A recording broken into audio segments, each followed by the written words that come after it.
Bonsoir. Ce soir, on peut... Présentation est faite, on va y direct dans le sujet, disons. J'ai déjà oublié le sujet, c'est comment améliorer son sort, hein? Ça tourne autour de ça. OK, ça c'est vraiment quelque chose. Fait que là, finalement, si on regarde les 3 dernières semaines, on a travaillé l'homme à travers le drame humain, à travers la toile d'araignée, on a regardé les différents cieux. À travers tout ça, je veux dire, comment l'homme peut-il améliorer son sort, je dirais presque, si je dirais instinctivement, je dirais malgré tout ça, parce que je suis encore en train de penser qu'il est pogné, l'homme. Mais finalement, à travers l'homme, il est composé d'énergie, de matière, en fait, c'est qu'on est porté à penser que l'homme, que l'univers commence à la sortie de la peau de l'homme, alors que l'homme lui-même est à l'intérieur de l'univers. C'est comme si cette ligne-là, on a de la misère à se la rentrer dans le coco, comme on dirait. Alors, comment il peut l'améliorer son sort? Par où qu'on commence, finalement? Ben, il y a 1001 façons. Tout à l'heure, on a appris. On parlait surtout de la 1001e, parce que les 1000 autres, on les a répétés continuellement. Les personnes qui veulent améliorer leur sort le veulent à la condition qu'il n'ait rien à changer pour améliorer leur sort. Alors, ce qui crée déjà un dilemme. Si tu veux améliorer ton sort, c'est que ton sort n'est pas, ta vie n'est pas comme tu la voudrais. Et si ta vie n'est pas comme tu la voudrais, c'est parce qu'il y a des choses que tu fais qui ne devraient pas être faites, et il y a des choses que tu ne fais pas qui devraient être faites. Alors déjà, c'est la base même de l'amélioration de sa vie, de son confort, de son sort, disons que c'est le terme qui vraiment... contient toutes les autres formes d'expression de la vie humaine, vie psychologique ou matérielle, ou etc. Alors, ce qui fait que si la personne ne veut pas changer, mais qu'elle veut améliorer son sort, cela veut dire qu'elle ne veut pas quitter ce qui l'embête. Elle ne veut pas quitter ce qui la nuit, si ces choses-là sont aussi source de plaisir. Une fois par semaine, ton auto ne démarre pas, parce que c'est une vraie picouille, mais tu ne veux pas la vendre parce qu'elle t'amène une sécurité. Alors, ce qui fait que ton sort ne peut pas être amélioré, toi, tu vas dire, oui, mais elle n'aurait rien qu'à mieux marcher. Si mon auto fonctionnerait mieux, ben mon sort serait amélioré. Mais l'idée, c'est que tu ne peux pas améliorer le sort de ton auto. Et étant donné que ton sort, ta béatitude dépend de la béatitude de ton auto, ben évidemment, ton sort est entre les mains de ton char. Si ton char part, tu es heureux. Si ton auto ne part pas, tu es malheureux. Alors, comment améliorer ton sort? Il faudrait que tu changes quelque chose dans ta vie. Si on dit tout de suite, on va parler des critères de base que tout le monde peut toucher, aborder pour améliorer son sort. Cesser de fumer. Évident. Se donner du temps pour pouvoir relaxer, pour pouvoir prendre des vacances. Alors, plusieurs vont dire qu'ils ne peuvent pas parce qu'ils ont trop de travail, parce qu'on a des raisons tant qu'on en veut. Je pourrais en énumérer plusieurs qui sont réellement matérielles, qui sont facilement tangibles, on peut les toucher, mais ces choses-là, on les a répétées tellement qu'en fin de compte, l'homme finit par en faire une habitude, il le sait. Et vu qu'il le sait, ben, selon lui, c'est une raison pour ne pas l'appliquer. Alors ça, je le sais, ça. Mais as-tu un autre moyen maintenant d'améliorer mon sort?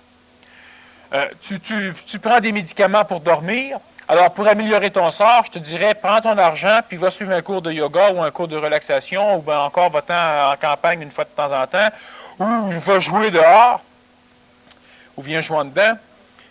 Mais tu peux prendre ton argent pour réussir à te donner un sommeil qui va être autrement que chimique.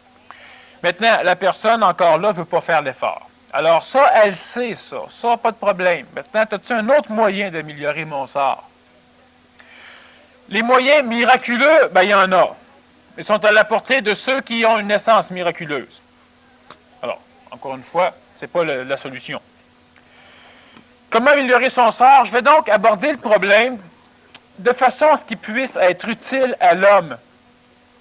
Et pour qu'il soit réellement utile à l'homme, je dois aborder le problème sous une facette qui n'a jamais été apprise par l'homme. Parce que, comme je l'ai dit, si c'est connu de l'homme, l'homme le sait. Et s'il le sait, il calcule que c'est suffisant pour ne pas le mettre en pratique. Il veut d'autres choses. Quelque chose qui, à un moment donné, va pouvoir transformer sa vie sans que lui n'ait à transformer sa vie. Gagner à la loterie. Alors, si je vous donne des combinaisons gagnantes pour gagner à la loterie, tout le monde veut y aller. Parce qu'on n'a pas à rien se transformer, on a juste à essayer. Mais ce n'est pas des solutions pour améliorer son sort. Alors, on va aborder le problème de son sort en essayant de voir de quelle façon on remet la qualité de notre vie psychologique, la qualité de la perception de notre vie dans les mains d'autrui. Et si je remets la qualité de ma vie ou la qualité de la perception de ma vie dans les mains d'autrui, mon bonheur ou la qualité de mon sort va donc dépendre de l'extérieur. Et ça, on le fait régulièrement, continuellement, parce qu'on a été habitué à remettre la qualité de notre sort à l'extérieur.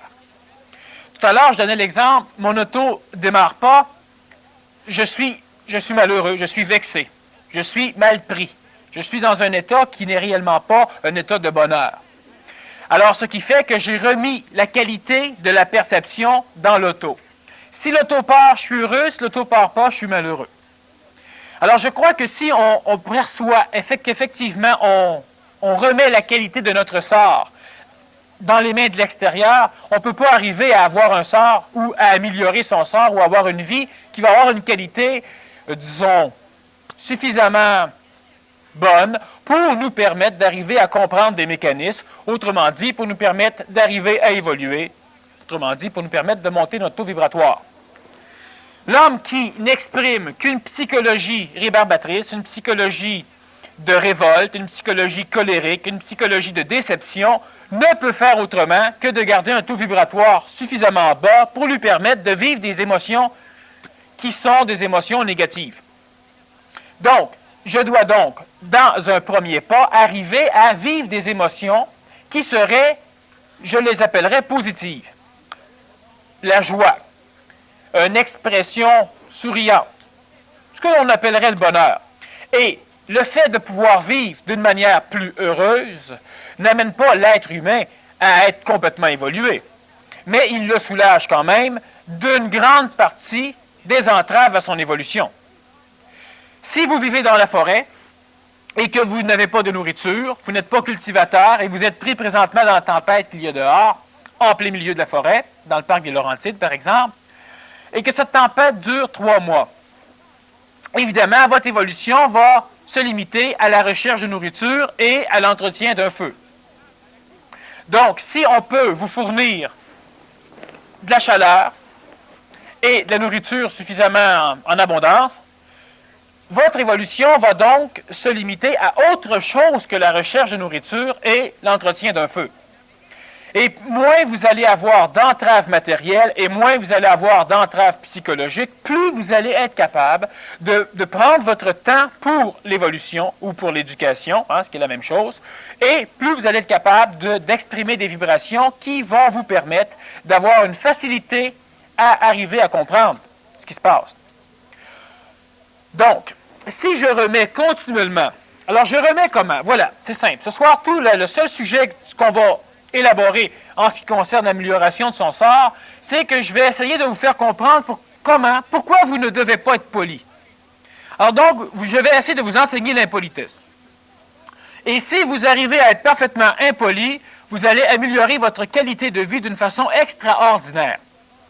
Maintenant, évidemment, plusieurs personnes ont une idée de ce qu'est la politesse. C'est du monde qui ont été éduqués à être polis et qui éduquent les autres à être polis. Ce qui fait que déjà, en partant, leur sort commence déjà à être un petit peu démoli parce que leurs idées entrent un peu en conflit avec ce que je viens de dire. Mais l'homme ne doit pas être poli. L'homme qui est poli, c'est un imbécile. L'homme qui est impoli, c'est aussi un imbécile. Parce que l'homme qui est impoli vit dans un monde de politesse. Mais la politesse, c'est de la stupidité humaine. Qu'est-ce que c'est la politesse, sinon une habitude programmée de certaines choses qui doivent être faites ou dites dans certaines situations? Vous êtes un être humain poli, vous rentrez dans un restaurant et vous dites bonjour au tenancier. Le tenancier ne vous regarde même pas, vous êtes frustré. Parce que vous êtes poli. Et parce que vous êtes poli, vous vivez dans un monde de politesse, et vivant dans un monde de politesse, vous exigez, étant poli, que tout le monde soit poli.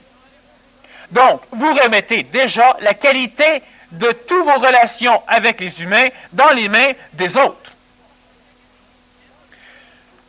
Comment me trouves-tu habillé ce soir? Donc, je l'oblige à me dire très bien, sinon il me frustre. Alors, pourquoi poser une question stupide qui oblige l'autre à me répondre selon ce que je veux, sinon je perds de la qualité dans la perception que j'ai de ma réalité et de ma vie. Est-ce que tu aimes ma nouvelle coupe de cheveux? Non. Voilà. C'est fait. Alors, on est poli. Tu rencontres quelqu'un que tu connais à peine. Comment ça va aujourd'hui? Ah, très mal, très mal. Puis là, il passe 20 minutes à te conter ses histoires. Tu as tes 20 minutes de temps de demander pourquoi tu lui as demandé comment il allait. On est poli. Mais on se fait toujours avoir par notre politesse. Maintenant, le fait d'être impoli, il faut s'entendre. Il ne faut ni être impoli, ni être poli.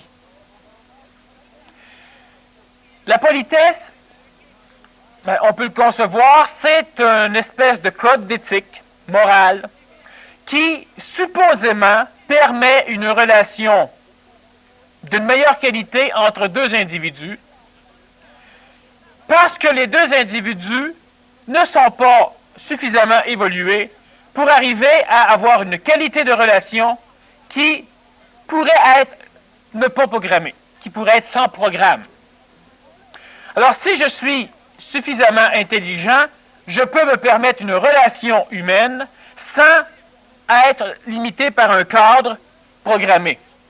Et si je ne suis pas suffisamment intelligent, alors là, évidemment, je dois naviguer, évoluer dans un cadre programmé que j'appelle la politesse. Bonjour monsieur, comment ça va? Ça va bien, même je me fous de savoir comment il va.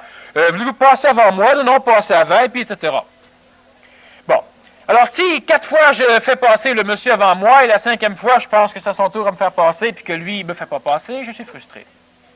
Parce que moi, étant poli, je vis dans un monde poli, et dans un monde poli, tout ce qui n'est pas poli devient frustration. Chaque fois que vous posez, puis c'est simple, la vie, c'est une relation. Et la relation, c'est aussi de l'expression, c'est aussi de l'expérimentation, c'est de l'évolution. La majorité de votre temps va donc être passé à vivre en relation. Relation avec un autre individu, relation avec la matière, avec un grille-pain, avec un aspirateur, avec un chien, un chat, avec une automobile, etc. Donc, la grande partie de notre vie se passe en relation.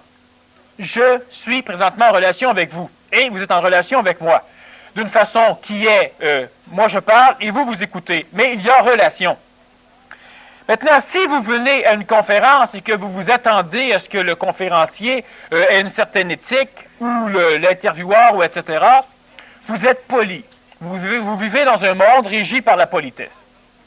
Ce qui fait que si l'extérieur ne cadre pas dans ce cadre qu'est la politesse, c'est de l'impolitesse et vous êtes déjà manipulé, c'est-à-dire que la qualité de votre sort, la qualité de votre vie commence déjà à être transformée. Elle est égrenée. Maintenant, comment pouvons-nous remplacer la politesse de l'homme qui vit en relation, mais qui ne comprend pas la relation, par quelque chose qui permet la relation entre deux hommes qui comprennent l'importance d'une relation. Je n'ai jamais été poli avec mon public. D'ailleurs, je n'ai pas de public. Alors, ce qui fait que, étant donné que je n'ai pas de public, je peux me permettre de me foutre royalement de la politesse. Ce qui me libère, ce qui me permet de temps en temps de dire ce que je crois qui doit être dit, et de répondre selon ce que bon me semble aux questions qu'on me pose. Donc, je ne suis pas poli. Certaines personnes peuvent croire que je suis poli. Ils peuvent même m'aimer pour ma politesse. Mais moi, je suis totalement impoli, c'est-à-dire que je suis aussi impoli. Je n'ai rien à foutre avec la politesse. C'est quoi la politesse? Comme je vous le dis, et ça, je tiens à ce que vous le compreniez, c'est simplement une espèce de carcan, une limitation à notre expression et une limitation à notre relation. Si tu viens me voir pour un conseil, mais que les règles de la politesse m'interdisent d'employer certains mots ou de te parler directement, ou etc., etc., notre relation, elle est une foutaise. Et quand une relation est une foutaise, il y a frustration quelque part.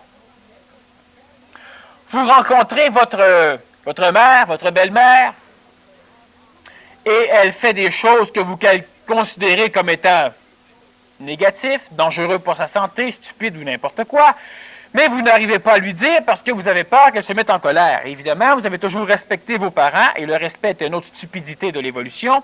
Le respect poli, évidemment, et vous ne pouvez pas arriver à lui parler. La politesse vous oblige à parler à votre patron quand il est disponible à vous écouter, et non pas quand vous êtes disponible à communiquer. Alors, la relation, elle est où? Elle est aux poubelles. Vous rentrez dans un autobus, vous dites bonjour au chauffeur d'autobus qui ne vous regarde même pas, vous en allez vous asseoir en arrière, vous demandez quelle mouche qui l'a piqué, qu'est-ce qui se passe avec lui. Bon. Bien encore là, votre relation a été brimée par la politesse. Et continuellement, partout où vous allez, vous achetez une nouvelle voiture et vous allez demander à tout le monde comment il la trouve. Vous allez simplement placer votre bonheur, votre joie entre les mains de tout le monde, et après ça, ben là, vous êtes maintenant rendez-moi heureux.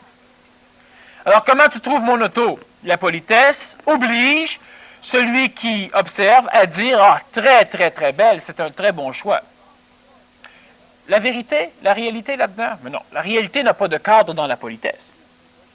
La politesse ne communique rien de réel. La politesse communique ce que tu veux recevoir.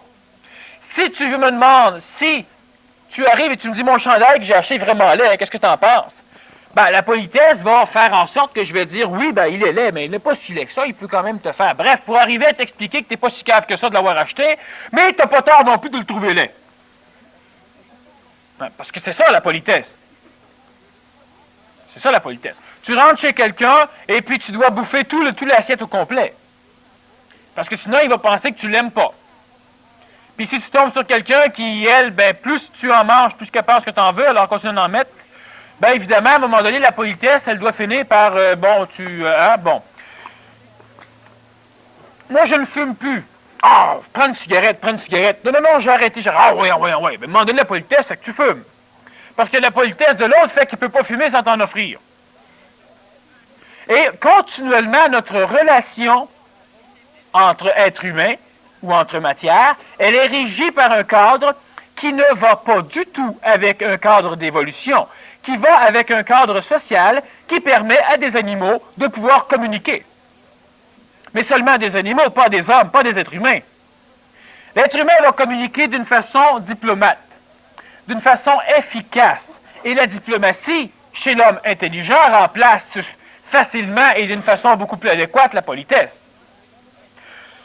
Si tu es mon patron et que tu viens me voir et tu me demandes comment je trouve ces nouvelles cravates, bon, je me fous bien royalement de mon patron, alors je lui dis qu'elle est extrêmement belle. S'il lui dit, ah, par contre, moi je la trouve laide, tu t'es fait avoir par ta politesse. Si tu es diplomate, tu auras toujours un moyen pour pouvoir dévier la réponse, ou encore, tu lui donnes ce que ça te tente. Lui est poli, et si lui est frustré, c'est son affaire. Maintenant, si vous demandez une augmentation à votre patron, et que lui, il dit, oui, ça m'intéresse de t'en donner une, mais avant, j'aurais quelque chose à te demander. Tu veux-tu me rendre un petit service? La politesse ferait que, normalement, vous allez dire oui. La diplomatie, dans ce cas, va faire aussi que vous allez dire oui, parce que vous voulez votre augmentation. Et la politesse et la diplomatie, c'est deux choses. La diplomatie, c'est hypocrite, si on la compare à la politesse, mais c'est efficace. C'est pas stupide. Alors, ce qui fait que je vais donner à mon patron tout ce qu'il veut, je vais le trouver le plus beau, le plus fin, le plus intelligent, et je vais avoir mon augmentation de salaire. Et lorsque le patron veut me demander si je peux lui prêter mon auto, alors là, je peux être suffisamment diplomate pour qu'il se rende compte que mon auto a un problème de transmission, je perds de l'huile, etc. Et je reste toujours aussi poli, mais c'est non. Alors, la relation dans l'être humain n'est pas brimée, elle n'est pas... Certains vont dire, oui, mais la relation devient de plus en plus, disons, moins le fun. Hein? On finit par perdre plaisir à avoir une relation, c'est faux. C'est complètement faux, parce que vous aurez plus peur de répondre au téléphone. Comme ça, si c'est la voisine qui veut vous parler une demi-heure de temps, ben vous allez être capable de répondre au téléphone, et diplomatiquement, c'est-à-dire d'une façon qui va lui paraître polie, mais vous n'êtes pas poli du tout, vous lui coupez carrément la conversation, qui va lui paraître poli, vous allez briser la conversation pour arriver à exprimer ce que vous avez à exprimer. Et ça, c'est une façon d'améliorer son sort qui est extraordinaire. Et quand je parle d'améliorer son sort, je parle d'améliorer presque 20 heures par jour. Vous allez continuer à fumer, vous allez continuer à manger ce que vous mangez, vous allez continuer à être stressé possiblement, mais un peu moins si déjà vous n'êtes plus poli. Vous allez continuer à être malade, vous allez continuer à avoir des pannes de moteur. Mais si vous êtes diplomate, et non pas poli, la diplomatie peut facilement imiter la politesse. Seulement lorsque c'est diplomate d'être poli. Et elle imitera l'impolitesse lorsque c'est diplomate d'être impoli. Qu'est-ce que c'est la diplomatie? La diplomatie, c'est comme un homme politique. Dire n'importe quoi pour avoir ce qu'on veut. C'est ça la diplomatie. C'est pas se baser sur quelque chose. C'est simplement d'être efficace. Dire n'importe quoi pour avoir ce que l'on veut, c'est de la diplomatie. Alors, si je dois simuler la politesse dans un endroit où je vais, parce que si je ne suis pas poli, on me met dehors, je suis diplomate et je suis poli. Donc, ça n'entache rien la relation entre les êtres humains. Mais ça différencie la mienne en maudit, parce que je ne peux pas demander à une personne d'être diplomate si elle n'est pas diplomate. Mais je peux facilement exiger qu'elle soit polie si elle est impolie. Donc, je peux facilement remettre mon bonheur dans les mains de la politesse, mais je ne peux pas remettre mon bonheur, si je suis diplomate, dans les mains d'une personne qui n'est pas diplomate. Moi, je suis diplomate et tout ce que je veux entreprendre, j'arrive à pouvoir manipuler l'extérieur de façon à pouvoir laisser s'exprimer ma créativité. Je suis dans mon énergie. Et lorsque je suis poli, je suis dans l'énergie de la masse. Je suis donc limité par les lois régissant la masse. Si je veux aller dans un restaurant et que je commande un steak, on m'amène un steak qui est gros comme 10 cents, et la personne qui me sert me dit, je ferai remarquer à monsieur que depuis 2 ans, les prix de notre steak n'ont pas augmenté. Toi, tu peux lui dire, non, mais la grosseur du steak a diminué en maudit, par exemple. Mais la politesse exige qu'on ne le fait pas.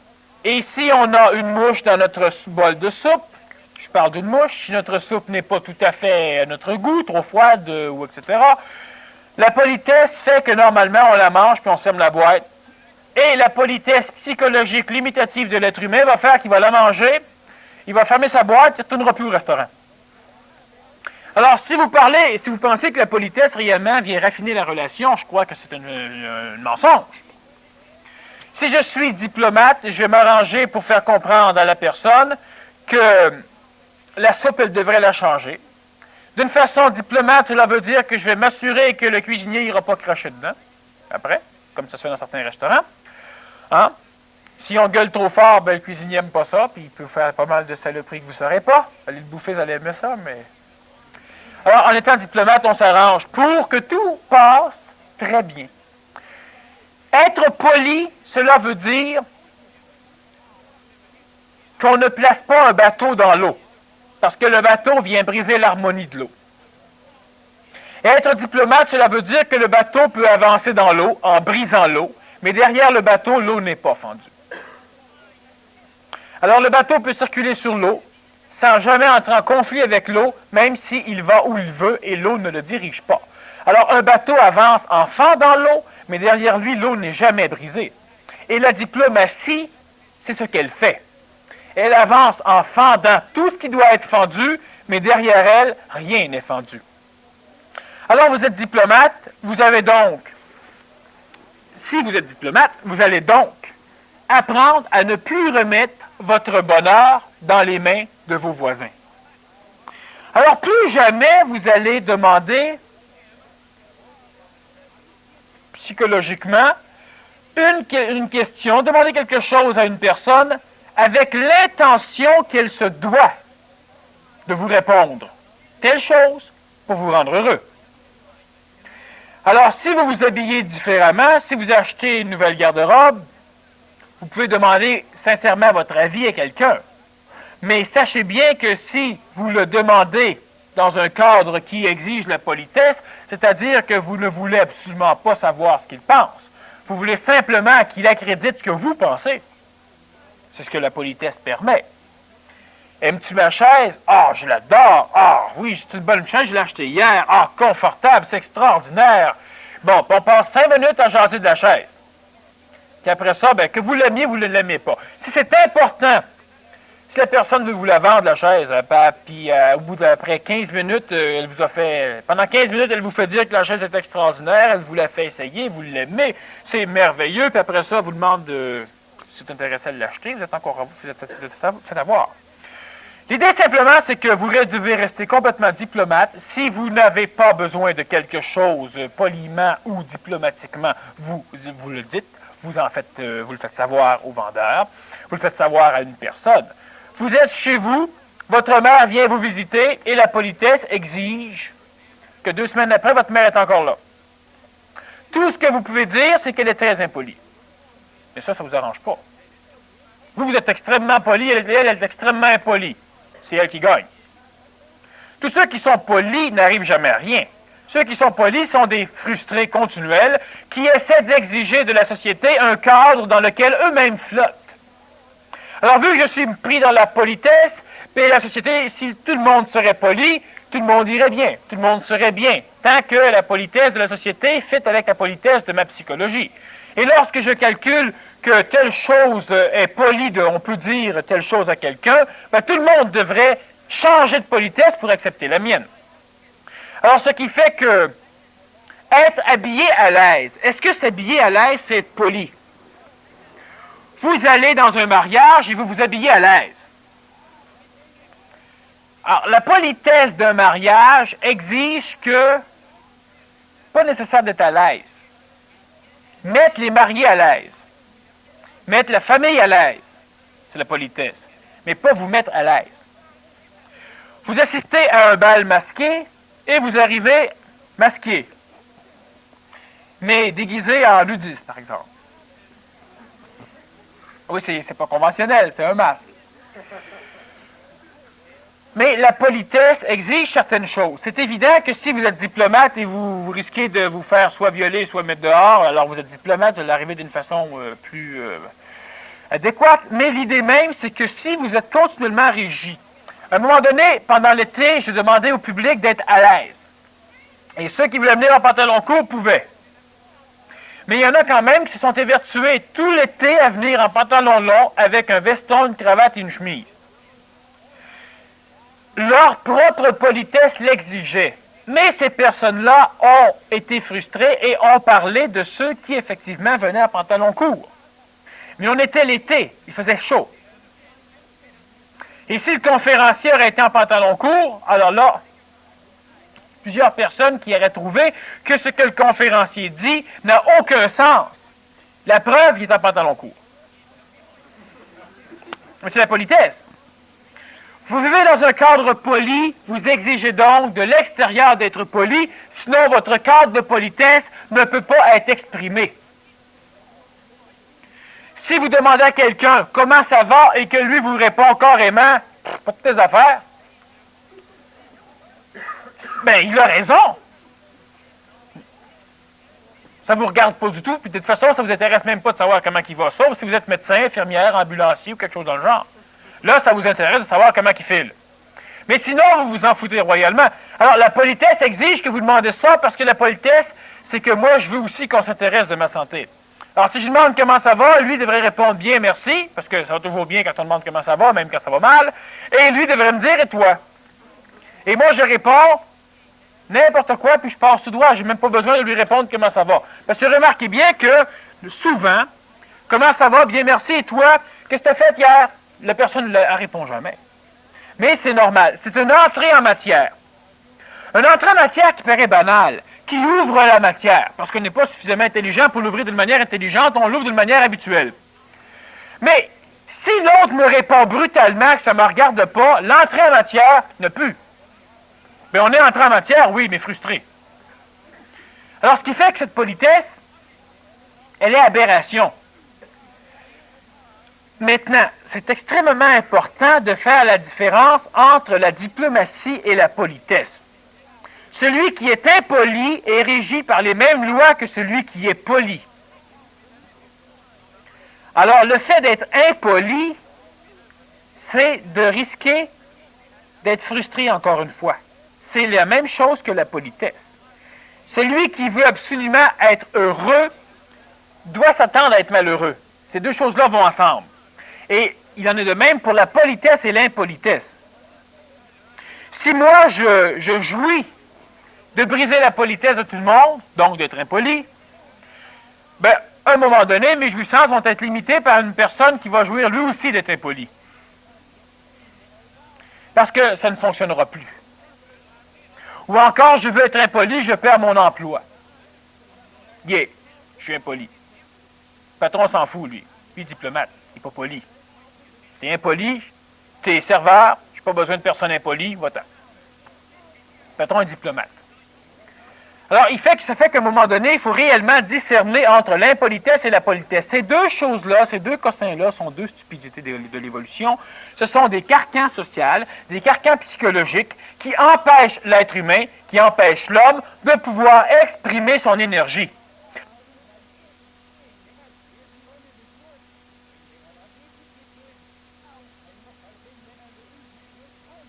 Avec la deuxième partie, est-ce que, Daniel, l'individu qui vivra son instant présent, qu'on exprime son énergie comme s'il serait pour mourir, dans un canal construit par une population, par un ensemble, par une collectivité, ce n'est pas son énergie que l'on exprime, mais son énergie colorée par l'extérieur.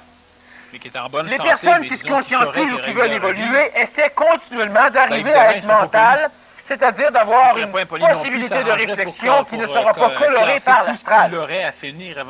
Oui, mais si l'expression que l'on a de ce mental non coloré est colorée par le faisceau qui permet l'expression dans la société, ça ne vaut même pas la peine d'essayer de discerner le mental de l'astral. Mais pour arriver à vous avez une réflexion intelligente, elle est colorée par votre émotion, vous allez essayer, pendant un laps de temps, de discerner l'émotion de la chose intelligente. Quand tu es poli, tu fais je seulement ce qui peut se faire. À une araignée, et lorsque je pense à l'araignée, dans mon mental, je vois l'araignée. Mais en même temps que je vois l'araignée, c'est-à-dire en même temps que j'ai puisé dans ma mémoire la mémoire de l'araignée, j'ai aussi, sans m'en rendre compte, puisé la mémoire émotive liée à la mémoire de l'araignée. Alors, lorsque j'ai vu une araignée pour la première fois, j'ai été piqué par l'araignée. Donc, j'ai mémorisé l'araignée et la douleur et la peur psychologique avec l'araignée. Et lorsque je pense à une araignée, je fouille, je ressors la mémoire de l'araignée. En même temps, je ressors le nuage émotif relié à la mémoire de l'araignée. C'est un peu frustrant pour l'astral, pour notre ego, que l'on fasse fi de nos émotions. Ça, mais tu prends le une décision parce qu'elle est par intelligente qu'elle soit prise. Hein? Tu n'iras pas je t'acheter veux une paire de penser à jeans une à un moment donné araignée, qui je te pas pense à parce qu'elle est l'araignée, j'ai peur de l'araignée. Êtes-vous tu vas capable acheter de quelque chose penser qui à fait. l'araignée sans avoir peur il y en a de évidemment l'araignée, qui se forcent. sans aimer l'araignée, préfèrent acheter sans des choses trouver qui leur font belle peur. l'araignée? Juste laissent l'image de l'araignée, Bon. exempt de toute autre forme de Une excellente pensée. idée, ça a l'air. Mais enfin, Si cela est, c'est une pensée Si tu serais mentale intelligent, non tu continuerais colorée pas ça. par l'émotivité. soyons diplomates. Mais si vous avez une décision à prendre, vous allez fouiller dans votre expérience Est-ce que la pour diplomatie pouvoir ne devient de pas une pouvoir perte d'énergie qui analyser fait qu'il faille les toujours faits zigzaguer extérieurs entre et les votre obstacles expérience, psychologiques des et de autres? là, vous allez prendre une bon, décision. c'est une perte d'énergie. Mais encore si la une fois, diplomatie si les s'évertue faits à être une politesse. expérimentés